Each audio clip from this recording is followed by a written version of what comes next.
At Cornhusker Auto Center, bragging is not our style, but that doesn't mean our customers can't. Great people, easy transaction, went out of their way to help. Thank you. Amazing place to buy a vehicle. Great staff all around. I would recommend Cornhusker Auto to anyone. Time out! Welcome back to another episode of Time Out with Nick, your weekly recap of all things prep football in Northeast Nebraska, where we are starting the most wonderful time of the year. We're talking about high school football playoffs. But first, a couple of top 3 teams are really on the ropes Friday night. Let's start off with a trip over to Russ Hochstein Field over in Hartington. 3rd-ranked Norfolk Catholic at 5th-ranked Hartington Cedar Catholic. 2 ways you could look at this game. Either Norfolk Catholic squandered chance after chance after chance, or Cedar Catholic's defense is just that good and just that tough in some difficult situations.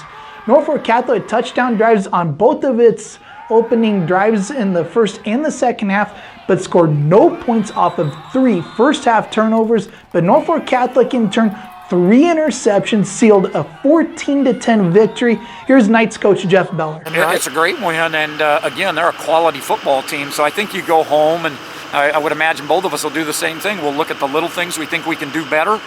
They will also, and we'll both try to improve and try to be sharper as we continue this season.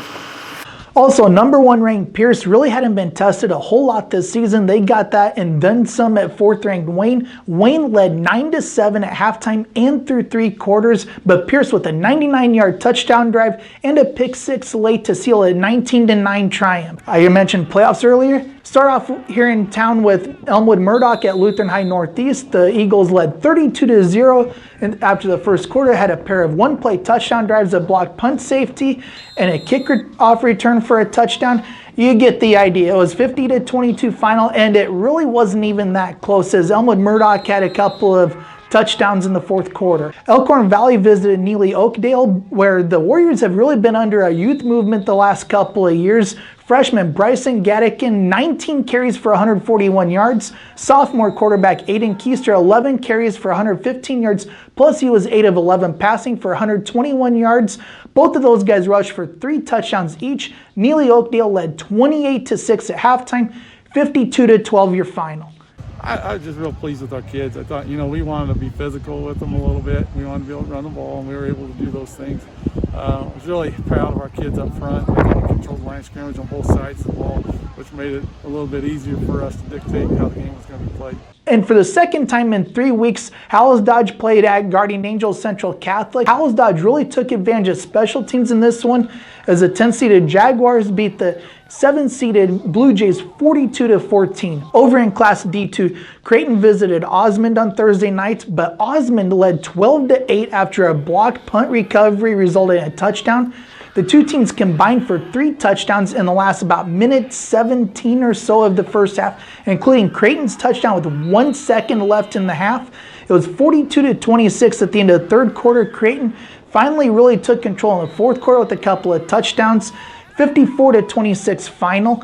Quarterback Sam Vortherns, 25 carries, 134 yards, 3 touchdowns. Here's what he had to say after the win. It was good. We had a couple weeks where we didn't play as good as I think we should have, and we come back and we played a lot better today, and it feels really good. Brody Eggers, 26 carries, 138 yards, 3 more touchdowns for Creighton. Here's the junior running back after the game. I mean, we've always been a pretty decent football team, so it just feels great to carry on the tradition. Speaking of the playoffs, lots of matchups involving area teams. West Point Beamer at Pierce highlights the Class C1 slate. Wayne and Battle Creek both have road games. Over in Class C2, Crofton visits Oakland Craig. Hartington Cedar Catholic hits the road. Norfolk Catholic will host Aquinas in a matchup of a couple of Class C perennial powers. Over in D1, Lutheran High Northeast will host Weeping Water. A few interesting matchups to keep an eye on. Laurel Concord Coleridge with a big upset victory. In the first round, they host top-seeded Tri-County. Howells-Dodge will host Burwell in a matchup of perennial powers.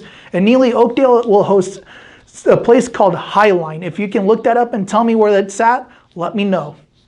Over in Class D2, Bloomfield will host Bloomfield will visit O'Neill St. Mary's in a rematch from the regular season. Allen will host Kennesaw. Wynot will host state runner-up Pleasanton. Humphrey St. Francis, the defending champion, will host Osceola, which is part of a defending champion co-op from a year ago, and Creighton will host top-seeded Fall City Sacred Heart. No ratings until the final listing. Playoff predictions will be in Wednesday's paper.